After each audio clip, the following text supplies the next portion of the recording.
Welcome to the One of a Kind Financial Show Daily with your host, Mike Milligan. Credit cards made life easier, but also more complicated. This past weekend on the One of a Kind Financial Show with Gary, we had a whole conversation about credit cards. And I want to share with you what one of our listeners responded to us this weekend. It was a 82-year-old right around our offices in Virginia, and her comments struck home on what credit cards say. She said to me, Mike, I don't want to give her name out, but she said, Mike, I guess I'm a baby boomer. I'm 82. I remember my first credit card was Sears because in case we had, a refrigerator or an appliance crash. And I think back then too, a married woman couldn't get a credit card without her husband's approval. How ancient is that? But pay off your credit cards every month is my advice. I don't think children or young people today understand that. And why do we need 10 credit cards? I know I'm old, but that's okay. What an amazing conversation with our listeners. And that was after she heard the radio show. So this whole concept of credit cards and what you do and how in their historical context is so important in the conversation today. So enjoy this segment from the One of a Kind Financial Show. So what do you say we get started on our next segment? Credit cards are so ingrained in daily life now, most of us don't think twice about using them, but consumer credit hasn't always been common, has it, Mike? It is not. Not at all. Consumer credit, as we know it today, is actually a relatively modern concept. Every credit card the credit cards didn't exist until the early 1900s charge accounts. Remember like Sears Roebuck? Yeah. Yep. Putting money on layaway. Yes. Right? And even diners clubs. I remember diners club cards. So then banks started issuing credit cards. So see, this is not like it's been around since the Roman Empire or since Jesus Christ or since the Stone Caveman. This whole idea of building credit up just by the swipe of a card is relatively new. Yeah. So credit grew alongside modern consumer culture, didn't it, Mike? Exactly. As lifestyles changes, as people became more, as they moved around the country more. Credit offered convenience, especially for travels and emergencies and everyday purchases. It gave people flexibility, which isn't inherently bad, but convenience without a plan quietly became a problem.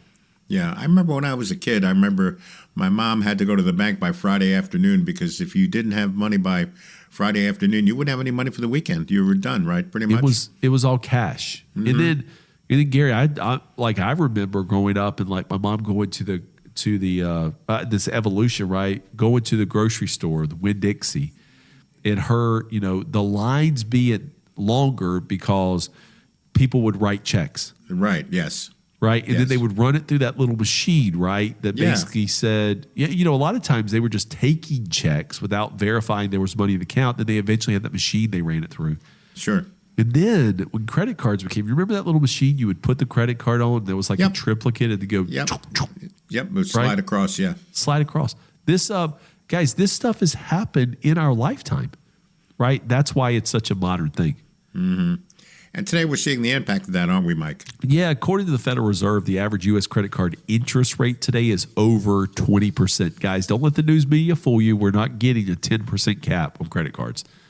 That 20% average rate means balances can grow quickly even when people are making regular payments. And that's a number that surprises a lot of people, Mike. It does, because if you've been fortunate enough to have good wealth and good income, you may have had a lower rate in your life. But it's important to say this isn't about judgment, right? Most people didn't plan to rely on credit. Life happened. Expenses came up, inflation pressures began, they lived paycheck to paycheck, and then credit often fills the gap. So the issue isn't access, it's intention, isn't it, Mike? Credit itself isn't good or bad. No matter what our friend Dave Ramsey said, it's not good or bad, it's a financial tool. The challenge is when credit becomes reactive instead of strategic, when it's used to manage stress rather than support goals. The show is the one-of-a-kind financial show. I'm Gary Nolan, your consumer advocate. I want to thank you for joining us, spending time with us this weekend. You like what you're hearing today? Let's get you on the calendar. Let's get you all set up with that comprehensive plan. Or maybe have a question or two for Mike and the team. They'd be happy to answer any questions you may have. It starts by picking up the phone and dialing this number, 800-748-1838, 800-748-1838, or text the word IDEAS to 600-700. The folks at One Oak Financial standing by this weekend, ready for your phone call. Let's get you on the calendar, all set up with that comprehensive plan. Again, there's no cost, there's no obligation. So how does this show up in real life, Mike? We see it when people feel stuck, making payments but not seeing any progress on their balances, or when debt limits choices, whether they're saving, investing, or simply breathing easier month to month. And that's where the emotion comes into play, doesn't it, Mike? Oh, yes. Absolutely. Absolutely, Gary. Money decisions are emotional. Debt carries stress and guilt and even shame. But those emotions don't help people move forward. Clarity does. So how should credit fit into a financial plan? How do you work with folks on that? In a one-of-a-kind financial plan, we look at credit in context. How does it impact cash flow? What role does it play in short-term needs versus long-term goals? How does it affect your peace of mind? And we analyze it to help you find a way out of it. Mm-hmm. So it's not always about eliminating debt immediately, am I right? It's about alignment, right? If you're trying to get your life in line to where you want to go, for some people, reducing debt brings emotional relief. For others, it's about restructuring cash flow or building reserves. There's no one-size-fits-all solution. So that feels overpowering instead of overwhelming, Mike. Empowering, I should say. Yeah, and that's the goal. Financial freedom doesn't come from avoiding credit altogether. It comes from understanding it, managing it intentionally, and integrating it into a broader plan that reflects your values. So what's the historical lesson here we've got to tell our listeners? All right, the lesson is that access to credit expanded faster than education around how to use it. And isn't that always true in life, guys? Mm-hmm. We're kind of forced. We don't understand the why before we do the do.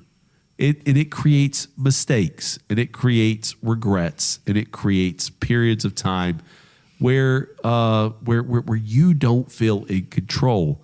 And what we do is we help you understand the why I need to get out of debt, why I need to take back control. Because when you understand that control leads to confidence. And that's a strong place to land, Mike. All right, tell us about the one-of-a-kind financial plan one more time. Well, we talked about credit cards for the first time in the history of the show, Gary. I love it. But people have heard many times about the one-of-a-kind financial plan, guys. I'm gonna bore you with what it is again, because the one-of-a-kind financial plan, although boring, is about you. It's about building a plan that reduces lifetime taxes, puts retirement income in your checking account every month without hesitation and delay, an investment plan that takes risk out that'll help you sleep at night, a long-term care plan that takes care of you at the end of your life, and a legacy plan that says, I love you. But we start with the basics, guys. Is my cash flow covered? Do I have a vision for retirement? And Gary, just like we talked about credit cards here, we don't want to fall prey to something we don't understand.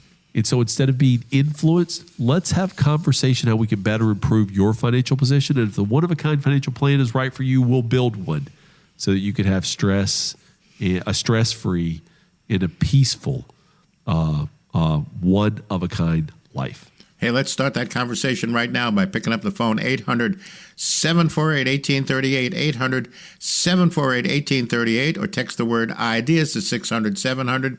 The folks at One Oak Financial standing by this weekend, ready for your phone call one more time before we take our final break, 800-748-1838, or text the word IDEAS to 600-700. This has been the One-of-a-Kind Financial Show Daily with your host, Mike Milligan. I hope you've enjoyed these segments from the One-of-a-Kind Financial Show with Gary Nolan and I. I need to give you a reminder, and that is that I am an investment advisory representative with Advisory Alpha LLC, member SEC. Ideas by Mike, doing business as One Oak Financial. is an unaffiliated entity of Advisory Alpha LLC. All opinions expressed by me and Gary on the One of a Kind Financial Show are for education purposes only, should not be construed as financial advice, and are solely our opinions. For more information on One Oak Financial, go to the number one oakfinancial.com. And if you're interested more in about the book that I authored, The One of a Kind Financial Plan, you can go to amazon.com to read the reviews and find out more about that book.